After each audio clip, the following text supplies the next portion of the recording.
Bonjour à tous, bienvenue pour une nouvelle vidéo, un nouveau reportage pour une nouvelle machine, cette fois-ci inédite, qui est sortie par la marque Rocco. C'est la 230 F607 du dépôt de Haguenau. Apparemment une très belle machine, je ne l'ai pas encore déballée, je vais découvrir avec vous là à l'instant. C'est une machine qui circule à l'aide, donc du dépôt de Haguenau. C'est une version digitale, sonore, avec pas mal de fonctions et notamment un nouveau système de fumigène pulsé que je vais voir ça. Bref, c'est dans la machine, dans les référencés, je vais pas dire des bêtises, 71 386. Voilà, donc c'est une belle machine, a priori, d'après moi, comme j'ai la 230 F de chez Fleischmann il y a bien longtemps. Je me demande si c'est pas une reprise d'un modèle, d'ailleurs, qui existe aussi dans le catalogue de Fleischmann et Rocco en version allemande, puisque c'est une locomotive dite prise de guerre. Voilà. Je n'en dirai pas plus. Je vais la déballer, voilà, donc c'est parti. Voilà donc cette fameuse boîte de Rocco. Alors, Made in RO, avec Roumanie peut-être. Aïe, aïe, aïe. Bon, bref, ça reste quand même un bel engin. Une belle boîte bien encombrante, que je vais m'empresser d'ouvrir, mais il faut que je prenne les deux mains. On va plus pas y arriver, c'est une belle facture, le gros carton bien épais, de qualité. Un gros mode d'emploi. Ah oui, vous voyez, plusieurs langues d'ailleurs. Il y a certainement les fonctions, l'entretien, les pièces détachées. Voilà, il y a tout ce qu'il faut. Et puis les versions aussi, comment mettre un décodeur pour les versions analogiques. Bref, bravo. Il y a un petit papier qui me dit quoi là? Ah, déballage du modèle. Ah oui, il a l'air un peu particulier là. Déballage du modèle. Il faut que je détorque la boîte. Et j'en fais quoi après? D'accord, il faut que je le pose sur la mousse. Et... ah, il y a des vis à enlever par-dessous. D'accord. Ok.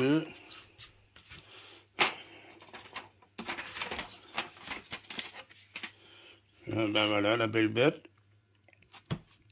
Il y a des sachets d'accessoires. Même le liquide de fumigène est fourni avec. De la marque Fate. D'accord, très bien. Y a-t-il autre chose? Non. Si. Des accessoires pièces détachées. Il y en a encore une. Qu'est-ce que c'est ça? Ah, ça m'a l'air des joints caoutchouc. Ah, certainement pour reposer la boîte sur un présentoir, une vitrine. Voilà. Donc, je ne sais pas si je vais y arriver. Et on voit les vis. Ok.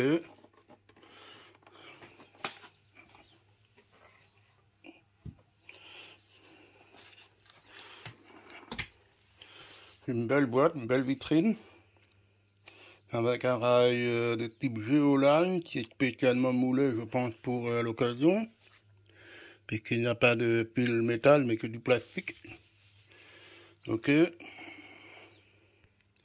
Voilà, déposé sur la mousse. Ça va être sympa pour l'emballage, déballage à chaque fois. C'est que je ne garde pas mes locomotives à l'air, mais toujours emballées.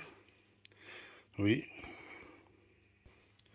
Bon, voilà, j'ai sorti la machine, ça a été un peu compliqué. Bon, en fait, il faut prêter sur les ergots de côté, d'extrémité, puis tirer le socle par rapport à la boîte de cristal. Voilà. Bon, c'est fait. Bon, voilà la machine. Une belle petite bête qui est plutôt bien détaillée. La travers des chocs, la tempographie est très bien finement appliquée. On voit bien les macarons SNCF. Le numéro 1 sur la partie gauche et 230 F607.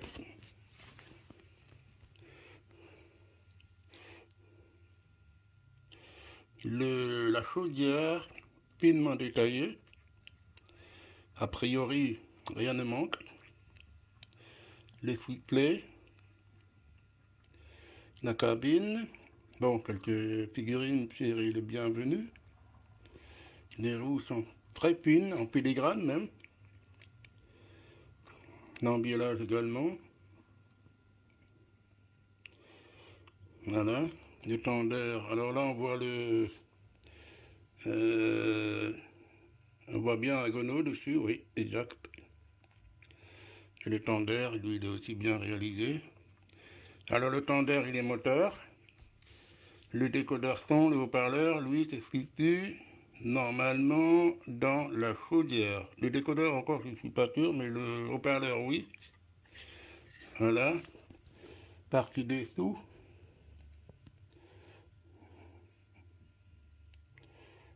C'est très bien fait, on voit aucun fil électrique. Et juste là, au niveau du bital, il y a une prise de courant à l'avant également, donc ça doit être sacrément bien optimisé. Les tampons ne sont pas à ressort, c'est un petit dommage, mais bon. Voilà, on va la mettre sur la voie et on va voir ce que ça va donner. Voilà, donc j'étais un peu hors caméra, histoire de programmer la machine sur une adresse longue, 607 pour ma part. Voilà, donc on va vérifier maintenant la machine, dans quel état elle fonctionne. On va commencer déjà par un sifflet. Deuxième sifflet. C'est pas mal. Nous avons un éclairage cabine, je tourne un peu la caméra. Voilà, c'est pas mal, avec des figurines ça fera bien. Il y a un éclairage de roue, de l'embiellage, bien qu'en réalité cette machine n'en possédait pas. Mais bon, voilà, c'est du plus bel effet, c'est sûr, même si en réalité ça ne se faisait pas. Hein, les machines à vapeur en France, c'était pas du luxe. Enfin, il y a l'éclairage avant, des feux blancs, réversible, à l'avant et à l'arrière. Et il y a une touche fonction F9 qui permet d'allumer ou non les feux rouges à l'arrière. Et uniquement à l'arrière, il n'y a pas de feux rouges à l'avant. J'allume d'abord le sifflet chef de gare pour voir. Ça va, c'est pas très fort, mais c'est sympa. Il y a d'autres bruits comme l'échappement de la distribution, le charbon, un générateur électrique.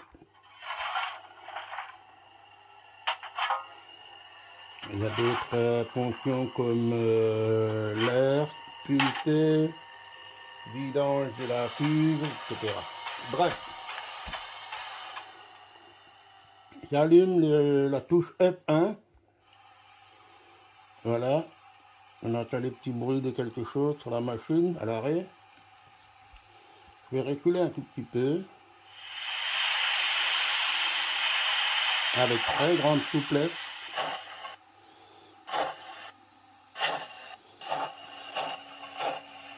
Les feux blancs avant sont éteints puisque la machine est en mode recul. Et si je mets en marche avant, voilà, les feux blancs sont allumés. On ne voit pas très bien avec le jour, voilà, marche arrière.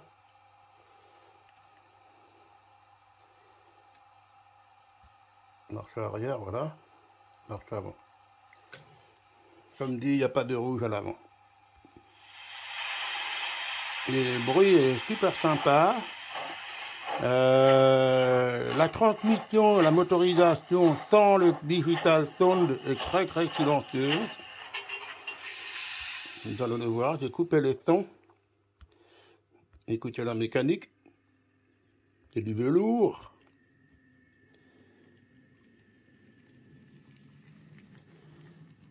Magnifique.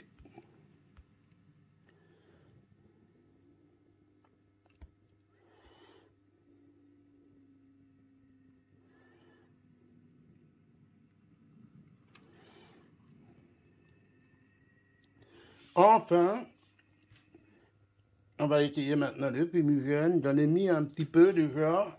Alors il ne faut pas en mettre trop, d'après la doc, on parle de 0,2 millilitres. En soi, c'est pas énorme sur la seringue. Moi, personnellement, j'avais un peu du mal à amorcer le fumigène, peut-être parce que l'éponge, apparemment, il y a un système d'éponge à l'intérieur avec un moteur pulsé, devait être un peu sec. Donc, j'en ai mis un tout petit peu plus, mais vraiment au compte-goutte, hein. Là, j'allume le fumigène.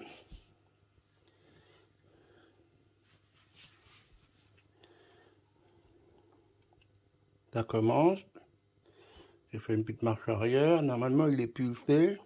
Là, il y a un filet de fumigène qui sort à peine. Là, je n'ai pas les sons, mais les fumigènes fonctionnent aussi sans son. Vous voyez, c'est pas beaucoup, mais c'est suffisamment visible, on va dire, même si c'est pas la grosse fumée des autres modèles.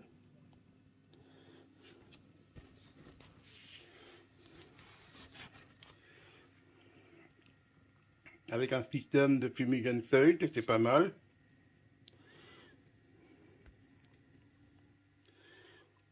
Là, je suis à l'arrêt. Voilà, je coupe le fumigène. Voilà, donc j'ai mis la machine attelée à une rame ECM ou ECEM.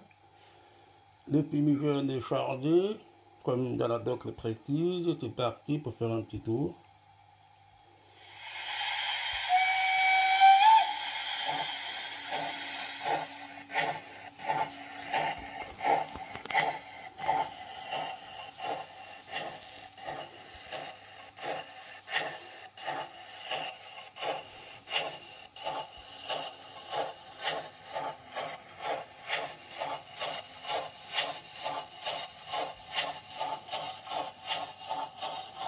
La machine est vraiment sympa.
Là, voilà.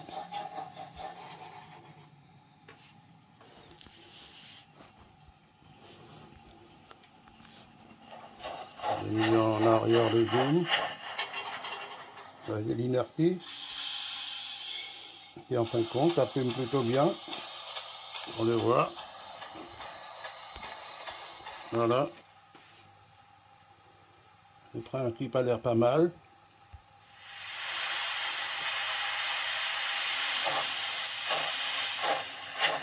C'est plutôt sympa. Certains aiment, d'autres n'aimeront pas. Bon, c'est le point de vue de chacun. Moi, personnellement, c'est un gadget que j'aime bien. Voilà. Alors, pour la machine, ben, je dis bravo Rocco. C'est une belle production. Je pense que pour la série dite P8, c'est une des meilleures productions du marché à l'heure actuelle. Il y a eu des marques comme Flashman, je vous l'ai dit au début de la vidéo. Il y a eu Haute-Car, que j'ai également. Il y a eu certainement des productions plus artisanales sur les marques très haut de gamme. Et enfin, voilà, Rocco qui a sorti sa version. Et donc, je suis plutôt satisfait. Une machine à rouler, donc voilà. Et puis voilà, une nouvelle machine qui rentre dans mon parc. Une très très belle machine que je vous conseille vivement pour ceux qui le peuvent, évidemment, car elle a quand même un certain coût. Pour ceux qui le peuvent, donc, je veux vivement qu'elle soit parmi votre collection, parce que c'en est vraiment une très belle machine. Et moi, je vous dis merci, à bientôt pour une prochaine vidéo.